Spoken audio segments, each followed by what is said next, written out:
and he's going to talk about labs and some of the common tools that we're defending against. So, Matt, thank you. What's up? I don't know what you read, but it was like one sentence. So this is a little talk about some of the tools that I use and see and labs that I create to kind of, test things out. So I want to talk about the lab. IOCs, indicators of compromise, TTPs, which are tactics, patterns, how I get the IOCs, where I store them, making that intel actionable, as well as demonstrate some TTPs that I see and detecting and preventing those. So I work for Cisco, sorry. I'm also a Arch Linux user, but I never update, so I think I'm good. I brew beer, I like to ski. This is kind of a picture of the lab. I've been kind of building Cisco gear since the early 2000s. And then everything else is run on this little HP workstation. Also play golf before I worked at Cisco. All right, so in this lab, I got an ESX server. It's probably hard to see, but I got an ESX server in this VLAN over here. With the pfSense firewall, I got a Bro worker, I got a Win10 victim, I got a server 2012, Bro manager, another switch, an offloading system, and then I got an external callback server out in the cloud. And there's a Kali system somewhere in there. So IOCs are attributes that are known to be malicious, like an IP domain or a file hash, email address, whatever. A TTP is tactics, techniques, and procedures. These are the things that attackers use to kind of get data out or get in. And then patterns are things like signatures, like snort, bro script, Yara, AV.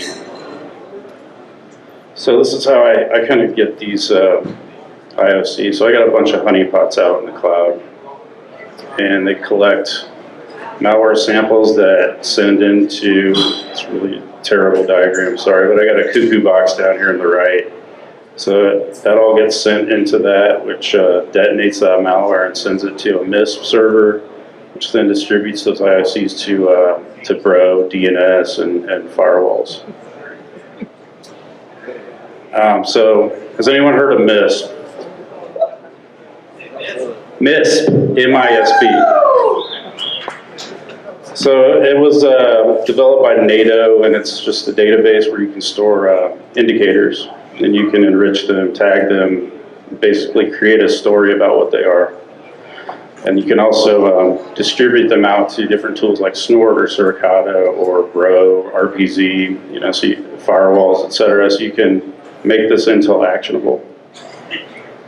It's all with, you can interact with the API with curl or Python. You can enrich the data, you can automate a lot of things.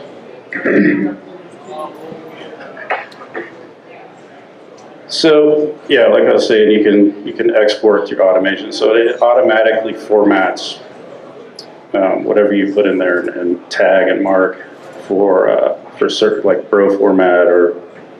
We have a long tradition here at SecKC. If it's your first time speaking, you get a shot. Kennedy Jaeger. Woo! Jaeger! Woo! You!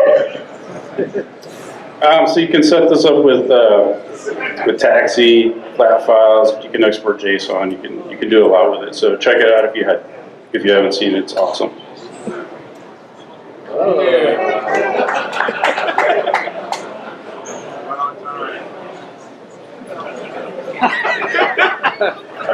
Nice looking slide.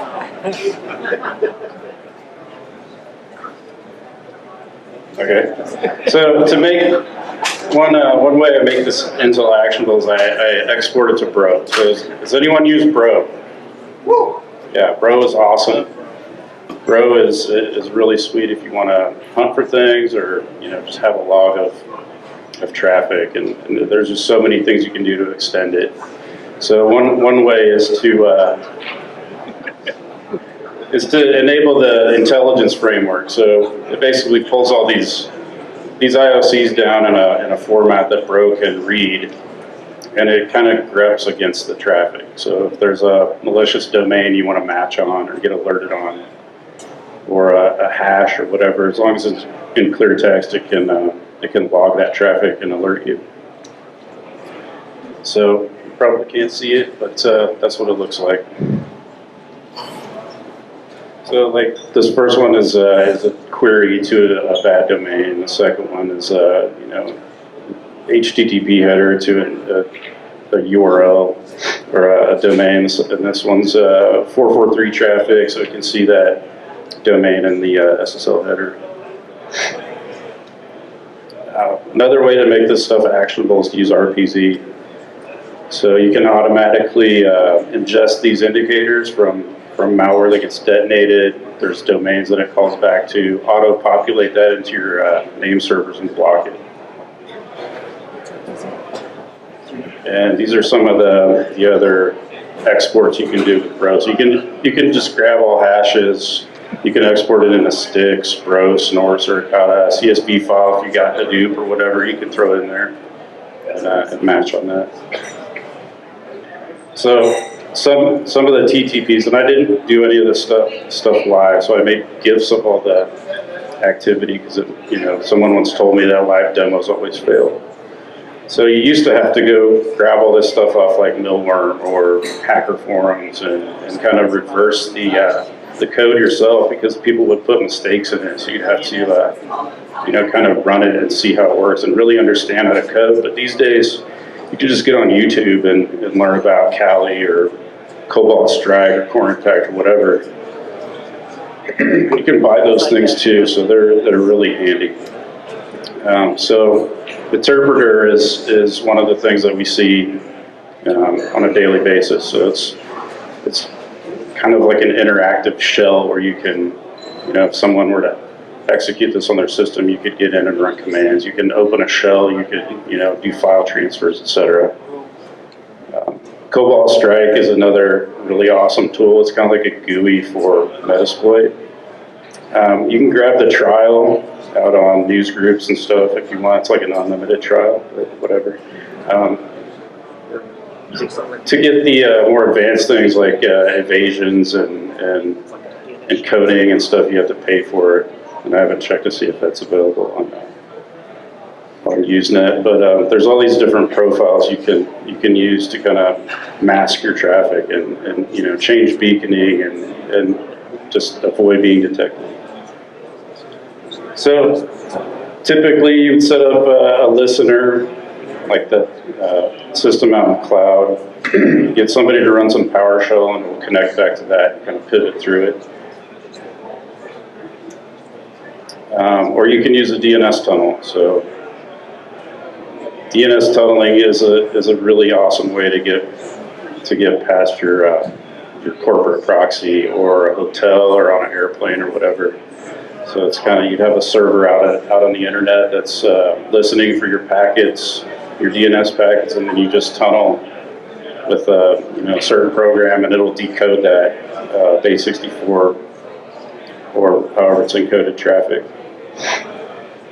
So in here I have this team server out in the cloud running Cobalt Strike, and I set up a listener on it. I got these NS records set up. So I got an NS record for my domain, and then I have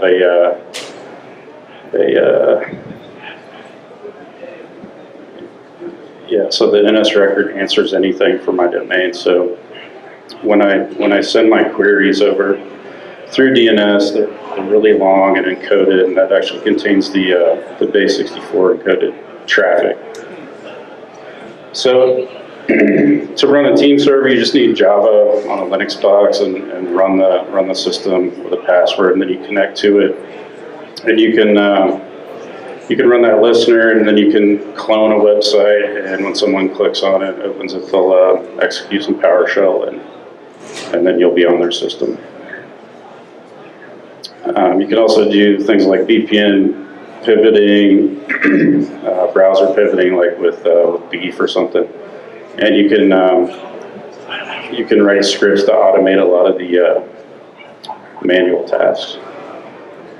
Another tool that we see a lot is PowerShell Empire. So it's just, like I said before, it's really easy to use these. There's tons of YouTube videos on how to use it. You don't have to know anything really, except maybe a little bit of Linux.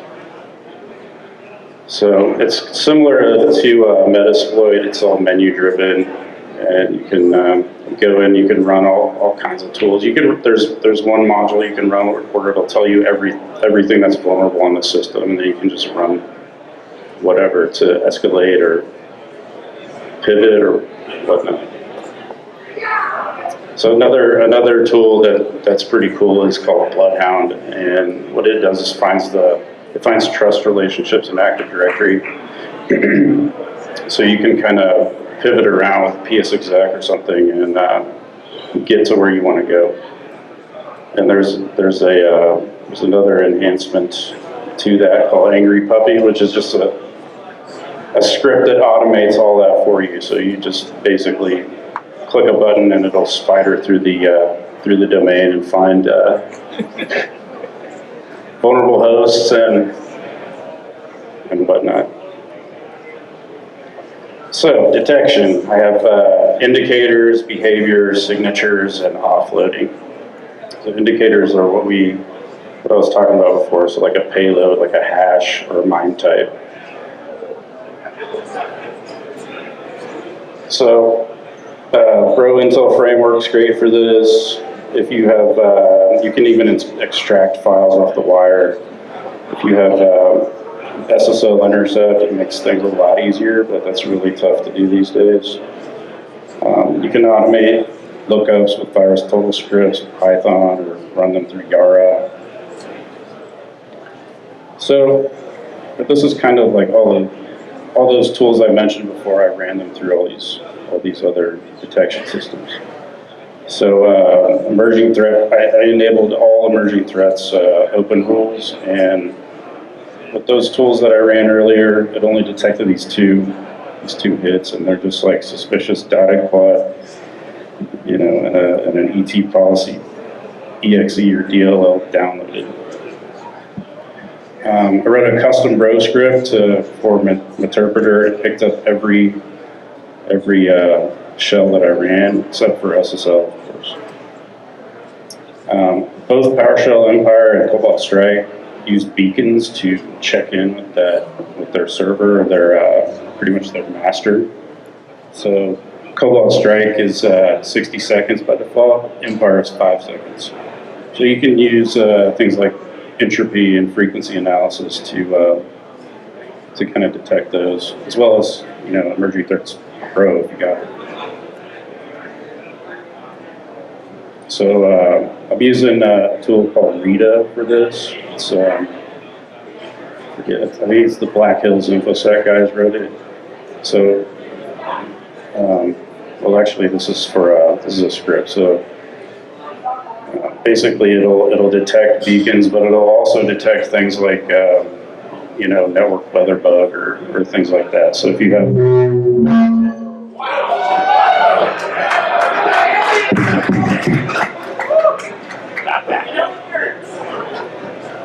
what the hell's going on here?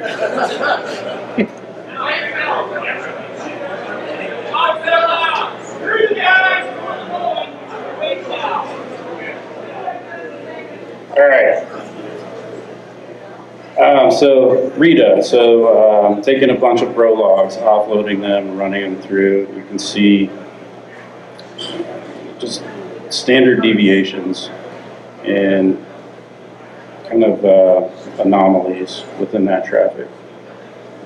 It also do with, like I said, if you have emerging threats Pro, it's really easy, but it costs a lot.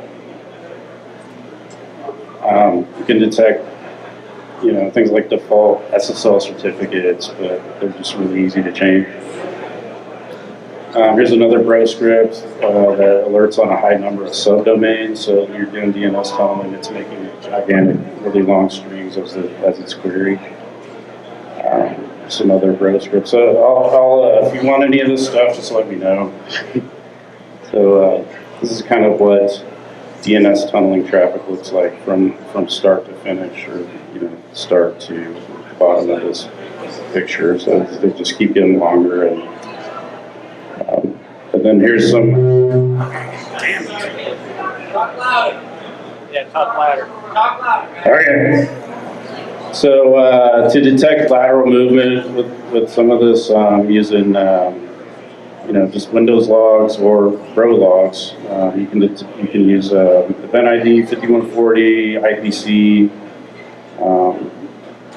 You can see PS exec, name pipes, stuff in bro. You can see OpenVPN in the comm log.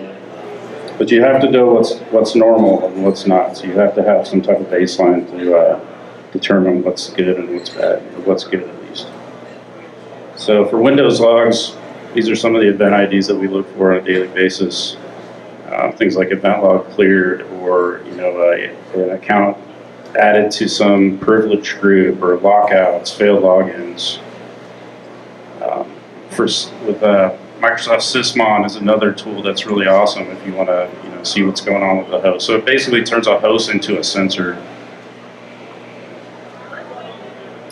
This is one of the examples that I came up with this as a kind of a tactic. So Kerber roasting is where you would create a service account, or if there's a service account in your domain, and you can kind of grab their hash like you would with Loftcrack or something, and then decrypt, kind of decrypt their password. But you can detect this stuff with Windows logs. So you look for a specific event ID of 4769, and it's using RC4 encryption, and what's the other thing? Yeah, so ticket options. So it contains these attributes, and if you can match all these things up, then you have something to investigate. So I created a service account with a password 123, cracked in 10 seconds. Then I made one with a really, really long password, and it would have taken, trillions of years to crack with a farm of GPUs. So the mitigation here is to basically set your service account passwords really, really long, or use Labs or something. Yeah, 25 characters or more. You can use managed service accounts in Active Directory. You can use group managed service accounts, LAPS, and change from RC4 to AES if you can.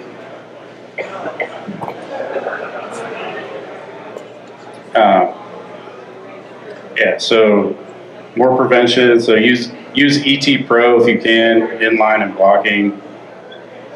Use egress filtering, right? So if to prevent DNS tunneling, if your proxy is the only thing that can get out on 53, nothing else can, you can't really DNS tunnel. So only let the things out that you have to really piss off your users. Block domain controllers from the internet. Use a proxy for everything. Block ICMP out at the edge, because you can tunnel out that as well. And then harden systems with things like DISA, or some type of hardening guidelines. Really try to lock it down. My motto is only let a user do what they're supposed to do. They hate me for that, but whatever. Inspect SSL if you can, where you can. If you're using proxies, put an IDS. If you're terminating SSL on a proxy, put an IDS in the middle between the web servers, and you can see all that traffic.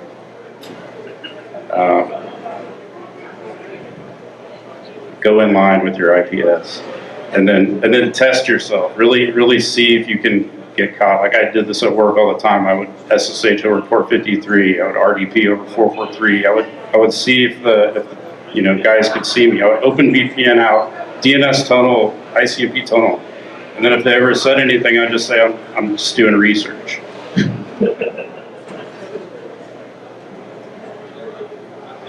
So even with fully patched Windows 10, I could still, work Mimikatz in ways to get what I wanted. But if you raise your domain functional level to 2012 or better, you get protected groups and you add all your domain enterprise admins to that group. And then if you tried to run Mimikatz against them, they just wouldn't, that field that shows the password or the hash would just be empty. You can also disable in-memory passwords in the registry. So after doing that stuff, it's really, really difficult to it's just an extra layer of security, I guess. Turn on PowerShell logging and use sysmon. Modify group policy to alert or collect that stuff so you can ingest it and at least have it for an investigation. And then, build your own lab. So all these things are free. So ESX is free, KVM, VirtualBox, Docker, Vagrant, Packer. There's even this detection lab this guy, Chris Long, created, where you can run one command and it'll download all these systems, Splunk and Sysmon and WEF. Everything's all set up for you. So it's like one command. It takes like 3 hours to spin it up, but once you have it, then you can do whatever you want. Check out Cuckoo Sandbox if you have it. I don't know if probably got some reverse engineers around here, but at some point in your career, you kind of get tired of doing that and you want to just click a button. So that's where I'm at. Windows has some free eval VMs that you can grab. They even have a free development environment with Windows 10 and Visual Studio, and it's like 10 gig. So yeah, I guess that's all I got really. So the moral of the story is to really test yourself and test your environment and collect what you can to make it actionable.